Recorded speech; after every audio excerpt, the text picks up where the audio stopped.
Ladies and gentlemen, live from Culture State. So this is our first official, or is this our second official? What would be the first? This is our second official. Second official. Our first one was just kind of like an intro test run, kind of see. So we're excited to bring you our second official, which is actually the first real, but it's second, so it's very confusing, I guess, in a way. So we're talking about our third podcast. So we're going to touch on a couple of topics today. We're going to cover the Tony Robbins. What is that? Like a seminar? Or yeah, it looks like everybody and their mother has been going to this, and every real estate agent that I'm friends with on Facebook, I guess, got tickets. So I feel kind of left out. So that's one of the topics we'll be touching on today. We're going to talk about our current reading list that we've got right now going on. We're going to also touch on a couple personal topics. We're also going to find out what Culture Cares is. We're going to also talk about the deal of the week. Insane deals out there, guys, for those of you who are investors or real estate investors or hope to be. And what else did you write down? How to become an investor. So it's like some steps. So we're going to go over the steps of how, you can become an investor, maybe the first thing that you could do. Because we have a lot of new investors, even though I'm new, I've met a lot of new people that really don't know anything. So we'll kind of go over maybe some of the things like getting a mortgage, getting a loan, whatever needs to be done. You don't know what you don't know. Yeah. All right, so back to Tony. So what do you guys think about Tony Robbins? What's your opinion on this guy? Danny, what do you think? I don't know who that is. Okay, good. I like it. You ever see Shallow Hal? I'm not. Banana Hands? Nope. No? He's like an inspirational speaker. Actually, I really like Tony Robbins. I've read a couple of his books, and they really inspired me. Like, I learned a lot from his books. He has really great programs. The only thing, I didn't realize what a party it was. I don't know if you've seen any of the videos. Yeah. Like people are partying, and he's dancing on the stage, and it's like crazy. Have you seen it on Facebook? No, absolutely. I saw the "I'm Not Your Guru." I think that's what he did. A recent I want to call it some kind of a bio on him, like he did with Netflix. It was awesome, man. I mean, I see what they do with these things, and it's great stuff for some people. I mean, that's what they need. But what it is that, I know, and Danny can relate to this. When you have these large gatherings of people, and you're singing and dancing, that energy is it's contagious. So that's why they pump up the music and they make everyone dance, because they want to get them in this souped up mentality. Excited, yeah. So in big churches, it's the same thing. They take all these group of people, and through all these great energy, some people feel like they've been healed. A lot of people, claim to have vision, all this stuff, because it's just an environment that they're in.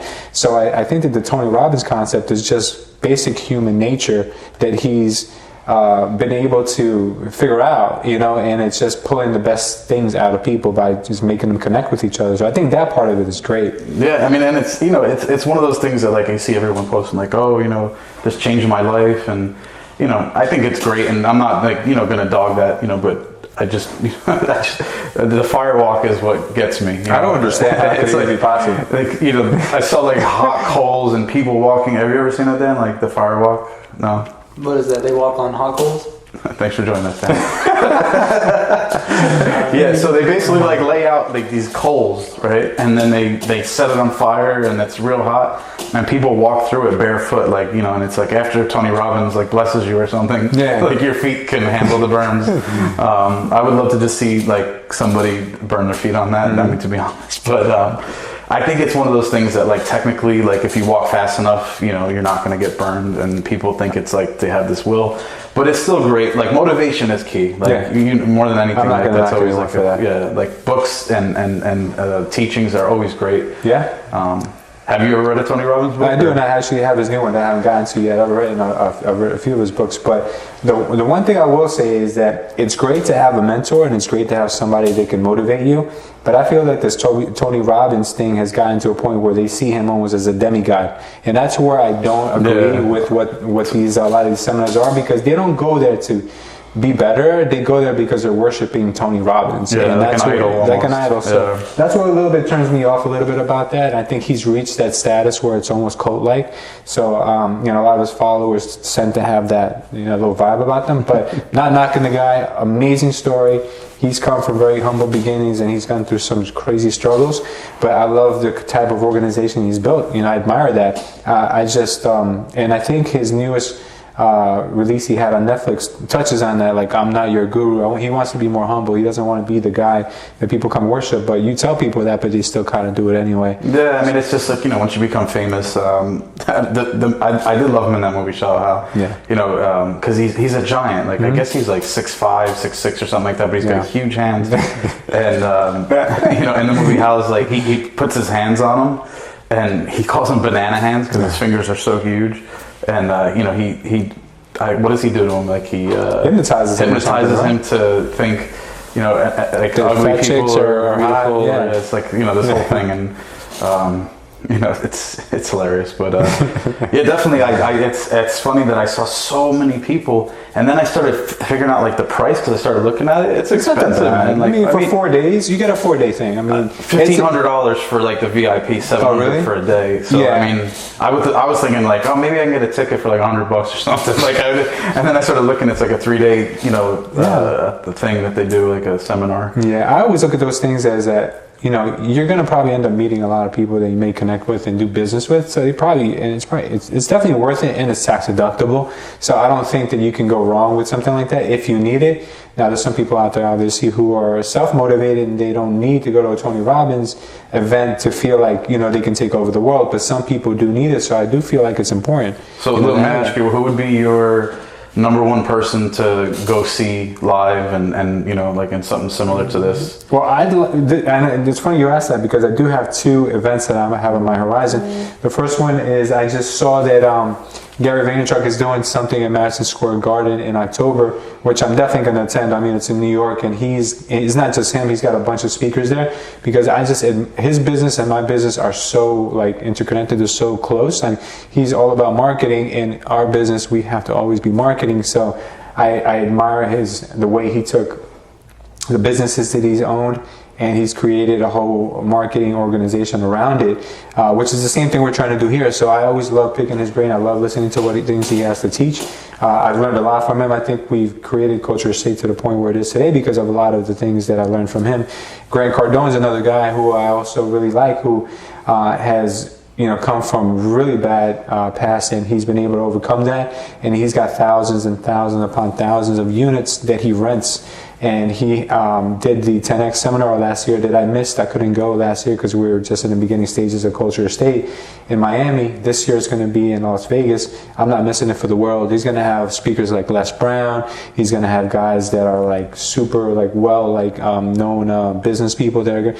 But it's not just about them, but it's about the people who go to these things. So after the 10X thing was done last year, I saw so many people that I would follow on Instagram or Facebook who I followed because they were business people in other states posting like with their 10X hats, with their 10X like stuff that they learn there. So I'd love to connect with people like that in person, you know, like that's what it's all about. So I think that I would get a lot of those things. So I am looking forward to those 2 events. I don't know about you guys if you have anything that you see in the future. Well, for me, Deepak Chopra is somebody who, you know, yeah, he's like a little out there, and you know, like he talks a little funny. But I've learned a lot from his books, and there's a book called like The Journey to Healing, the 7 Signs of Successful People, or something, you know, like something similar to that. Yeah. I've read like 4 or 5 of his books, and they definitely like changed me in a little way. Like the way he talks about healing and you know, becoming a different person.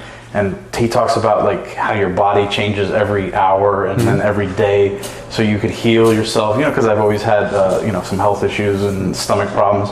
So it definitely is something that I would love to see and, you know, listen to maybe some more of his stuff. Inspiration is just, you know, anything inspirational. You know, if you can learn something every day, that's like, that's my thing. Like, I just want to learn something every day, like, and keep moving forward. Yeah. What about you, Dan? Anybody that you would love to hear, or, you know, have you read any books or anything? Well, there's a few like doctors, I guess, that I like to, you know, hear from. because that's my, I guess, Area of industry. expertise. Yeah, you know. So, I mean, I don't really know too many like marketing businessmen, but you know, when it comes to like health, fitness, you know, I mean, maybe like Dr. Kevorkian. Dr. Seuss? Dr. Seuss. Dr. Pepper, Dr. Dre, maybe. Dr. Dre, yeah, maybe Dr. Dre. Actually, Dr. Dre, they have this great new series on Showtime, I think it is, or HBO. And it's like a documentary about Dr. Dre and Jimmy Iovine and like, you know, how they made that deal with Apple for like $3.2 billion For Beats? or something. Yeah, for Beats. But if anybody, you know, has seen that, they would kind of understand it's very great. Like, it's about entrepreneurship and how Jimmy Iovine started out just basically doing like the mixing boards. And he was asked, and this is why I bring it up, because Danny reminds me of him a little bit. He was working for the studio, okay? And Bruce Springsteen back in the day was putting out a new song, which is probably now like, you know, 30 years old or something like that. And the guy that was doing the mixing, you know, the board sound guy, he quit. And they asked Jimmy Iovine, who was just like running around doing like simple stuff for the company, like had no experience, very young. They were like, you know how to do this? And he was like, yeah, you know, of course I do. Like, he just lied and said he knew how to do it, because that's, you know, an opportunity. And when opportunity knocks, sometimes you can't just let that go. And, you know, Danny's kind of jumped into that same type of thing, like just learning things as he goes and like mastering it. And then now this guy's like a billionaire, you know, pretty much. Like, he's, you know, one of the top guys in the game. And Dr. Dre as well, like, you know, he was messing around in that purple suit. You know, that's why he became the doctor, because he used to dress in like a silk suit with the doctor mask, and, you know, back in the 80s, and like mix and like, you know, but these guys are definitely something that, you know, are inspirational. Even though it's, you know, Compton, rap music, whatever, it's the way that they started from nothing and became, you know, billionaires and are taking over the industry. Absolutely. I was watching the other day on Facebook how Dr. Dre actually first met Eminem, and how, you know, the whole struggle that he had, even just bringing Eminem in, and how everyone was opposed to it on both ends, and he ended up making it work. And I was at a time in Dr. Dre's life when he was like either hit or miss. Like, I make a next big move, or I'm pretty much dead in the water. You know, so, you know, this just goes to show you that entrepreneurship, you know, it goes beyond just, you know, just the basics. If you believe in something, and like he believed in this kid that no one knew, you know, then you have to follow your gut. You have to follow your dream. Yeah, I mean, that's what I've learned, and I've tried to learn from people about business and starting business. You said it the other time, you know, like the other podcast, that, you know, you're never going to be ready, and you're never going to be ready for anything in life, because you're always going to think like, oh, I could prepare more, or I could do this, or I could do that. And sometimes you just have to take that chance. And, you know, that's what some of these guys do. They just take the chance, and then, you know, it just succeeds because they're so passionate about it. That's something I wanted to talk about tonight, is my father's girlfriend, Anne-Marie, and her son, his name is Anthony. He was diagnosed with cancer a couple months ago, and he's 22 years old. You're 21, right? So he's just like about Danny's age, and just started college, and, you know, found out that he had sarcoma, and he had a tumor and spots on his spine, and it, you know, it really wasn't the best outcome. You know, it just wasn't looking so good, you know, with the condition and the stage. I think it was stage 4. You know, so the doctors had said that they were going to do the chemotherapy, and see if the tumor would shrink enough to do surgery. And they said, you know, they were going to do a couple months of chemotherapy, and then do a scan, see how much it shrunk, if it shrunk, and then determine whether they were going to, you know, continue that course. And, you know, my father has been, you know, praying and calling me all the time. We talk about, you know, prayer, and how important prayer is to your life. And, you know, like, sometimes you feel like you're praying and nobody's hearing you, you know, like, because you're praying to, you know, a God that, you know, you don't see. So it's kind of like, you know, you're just praying up and, you know, saying God, and you're having this relationship and talking. And, you know, sometimes you're like, well, you know, why can't you answer my prayers? Like, you know, these things that I ask you, like, you know, why do bad things happen in life? But, you know, I truly believe in this situation that miracles do happen, because Anthony had his scan today and he's now cancer free. Wow. Like completely. So he's in remission. Wow. It killed the tumor. It killed the spots on his spine. Wow. It like melted it away. And, you know, they had a prayer group out there, and my father, you know, was always telling me, like, you know, this is so important to pray. And I was like, wow, that's a true miracle, because you know, there's people that die from cancer all the time, and this kid, you know, with prayer and positivity in the Lord, I really believe that's a big part of this right now, because, you know, there were so many people sending out prayers for this kid, and you know, now he gets to go forward and live his life, and you know, it's a miracle. So like, I just wanted to share that real quick, and kind of like, you know, say that prayers can be answered, man, and you know, don't doubt it. And, you know, if it's something that you're, you know, having a hard time with, or, you know, going through, just give it to God, and He'll take care of it. You know, you Absolutely. have to reach out. But well, while we're in the topic of that, and the previous topic we just spoke about the books, I recently read The Power of Positive Thinking, which was initially supposed to be called The Power of Prayer, but it wouldn't have sold as many copies if it was called The Power of Prayer. So Norman Vincent Peale named it The Power of Positive Thinking, and it talks about all of that. It just talks about how people make themselves sick with just negativity, and how prayer really does answer a lot of the, you know, dilemmas and ailments that people would have. So again, brother, I mean, that's gonna be more spot on, and that's amazing. That's the MedFan, right? yeah, Oh, that's awesome, bro. yeah. That's so and great, it's funny because the last time I did a video with the interview, I spoke about how Noah Syndergaard was, you know, praying for him. And you know, I sent Noah Syndergaard a message, because we talk sometimes. He's a pitcher for the Mets. Yeah. And he was like, I'll be praying for him. And, you know, let him know I'll be praying for him.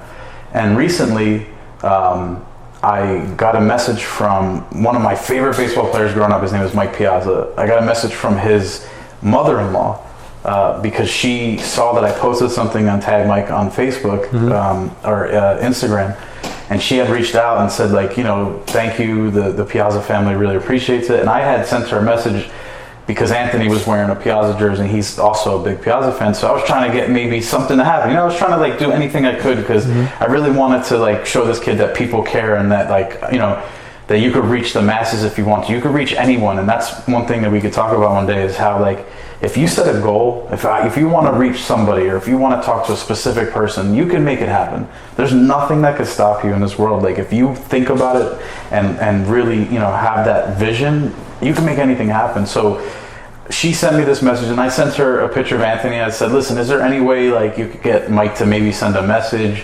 or, you know, sign something for Anthony, and, you know, just kind of help him lift his spirits.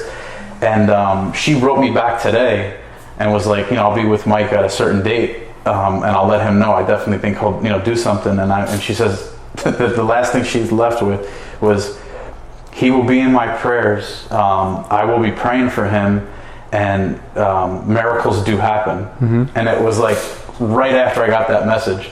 So it's like, you know, like sometimes things just kind of all like come together. And I wrote her back, and I told her, you know, thank you so much. And I gave her the good news. I was like, listen, we got this news today from the doctors, and the doctors were in shock, like, you know, and You reacted well. yeah. So it's just crazy. So, you know, like, yeah, definitely. I mean, I'm glad that, you know, there's a lot of people out there that believe in that. And I would say, like, you know, all praise goes to the Lord. Sometimes, you know, he can do miracles, and it's pretty awesome. And speaking of, you know, prayers and helping people, we have an event tomorrow. You want to tell us about this? It's something we're starting at Culture State. Yeah, so this is what I believe to be a first for real estate companies or organizations in general. You don't see a lot of this.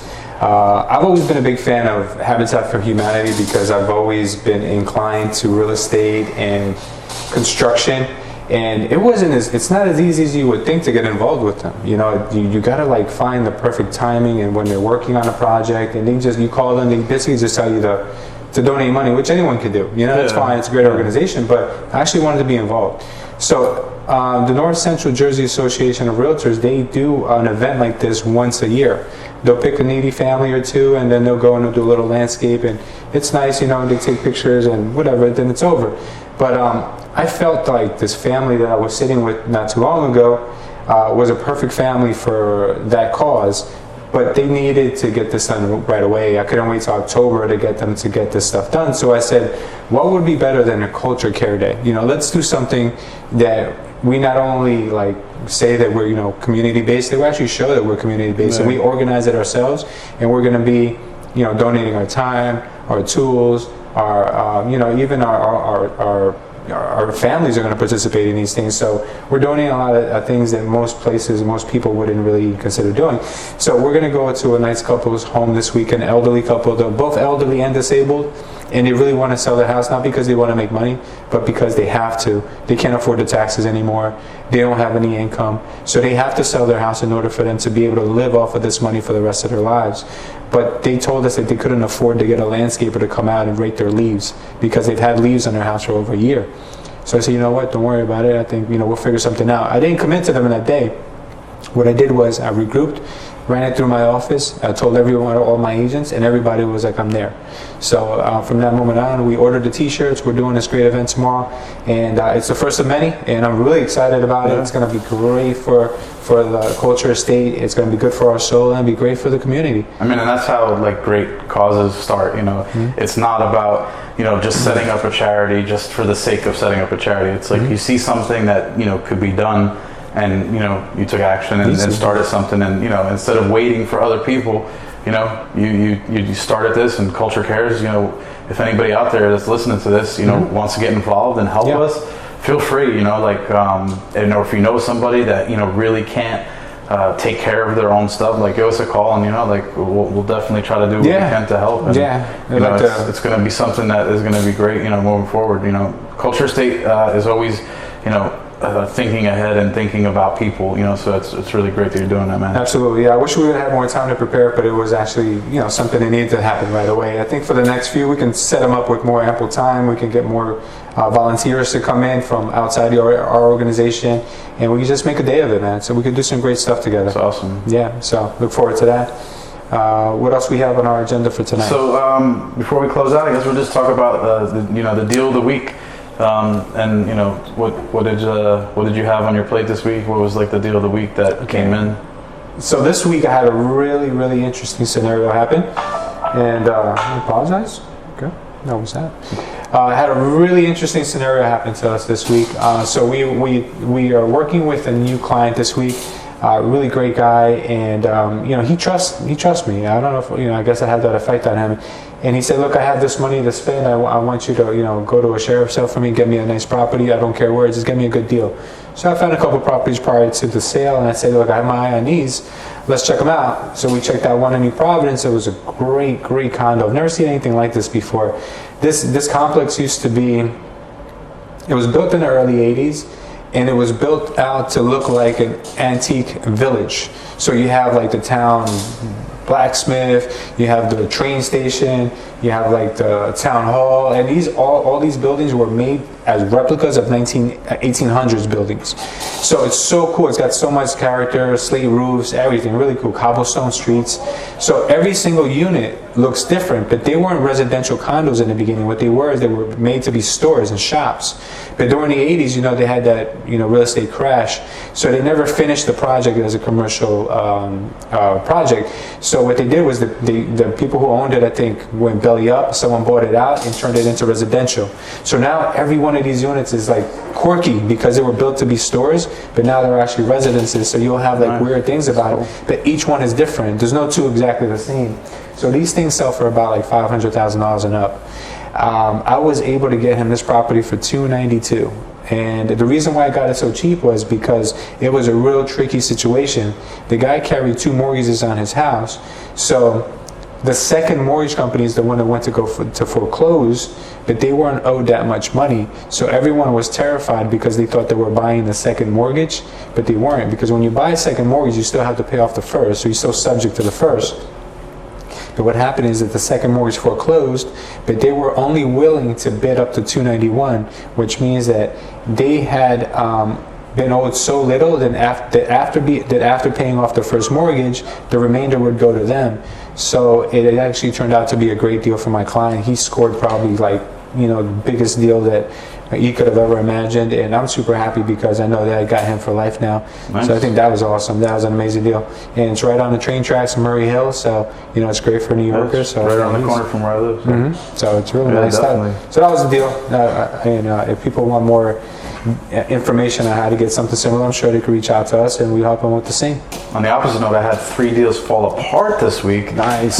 Fails of the week. So fails of the week are, but that's one thing about business and and I guess real estate, is that it doesn't always work out. But if you stick to it, eventually, you'll find the big deal and you'll find a good deal and you get learning experience. And Lou and I have always talked about, some of the best things about entrepreneurship and business is learning from your mistakes, learning from your failures, and not letting failure stop you. And that's one thing. Like right now, even though there was some stuff that happened and there was some deals that could have happened and I could have made money, I learned something from each one, and that's going to make me stronger, and that's going to make me a better business person, a better agent, and that's just how it rolls sometimes. Yeah, you have to stick to it. So let's say next week. For our next show, we're going to talk about how to become an investor, and we're going to go over steps. So if anybody wants to know about that, maybe let us know. If you have any questions about that, if you want to become an investor right now, getting into investing is hot. It is. People want to flip homes because there's so much money to be made out there, and people get scared and I don't want it. Listen. Culture State, we really are focused on working with investors and very investor friendly. So stay tuned, and we're going to talk about that and really help you guys out and give you some great tips to get started. Yeah. And if you have any questions, let us know, and then we could put them into the next podcast and answer them for you. You've been doing this for a long time, and you've really mastered the art of investing. So investing is something that it's not rocket science. Obviously, you don't have to go to college and study for 8 years to learn how to do it, but you do learn in the street, and you're going to get some hard knocks, like they say. But it's all part of just paying your dues on the way up. If you have a bad deal, so what? Shake it off. Just keep moving on to the next deal. There's always going to be a better deal ahead. And the thing is too is that you shouldn't always swing at everything. You should really say a lot more no's than you say yeses. And I think that's what's going to make anybody successful. Not only in real estate, but any kind of investment and any kind of decision. Just be very picky about what you decide to do. Yeah, I agree. So definitely, everyone stay tuned. We're really going to give you some great tips and some stuff to help you out. And we look forward to some questions, to answer for you guys on becoming an investor and getting involved. Yep. Danny, give us some parting words, buddy. Give us your win of the week, or tell us about your hamstring. The funniest thing about the whole thing is that you put a golf ball on the desk, and then you just rub yourself on it like you're some kind of bear against the tree. Then he has like his own rehab. 5 people have asked me, why are you rubbing your ass on the person's desk? And I'm just like, because I just like to rub my ass on people's desks. And I don't know, it's because my leg hurts. I'm rubbing a golf ball on my leg, and I'm not as flexible as I once was. It's getting better every day, though. So that's the good news. Yeah, so next week we'll give you an update on Danny's hamstring. Awesome. Danny's gonna start getting me trained and getting me in shape. So, you said it on air. He needs to handle his hamstring first. It's getting better. So every vlog and podcast we do from now on, Paul's gonna slowly but surely disappear. Yes. Or get bigger, Awesome. I hope you guys enjoyed our second or first podcast, depending how you look at it. Third, maybe. Fifth. Who's counting? Yeah, right. So have a great weekend, guys. Enjoy, and hope you guys took a lot out of this video.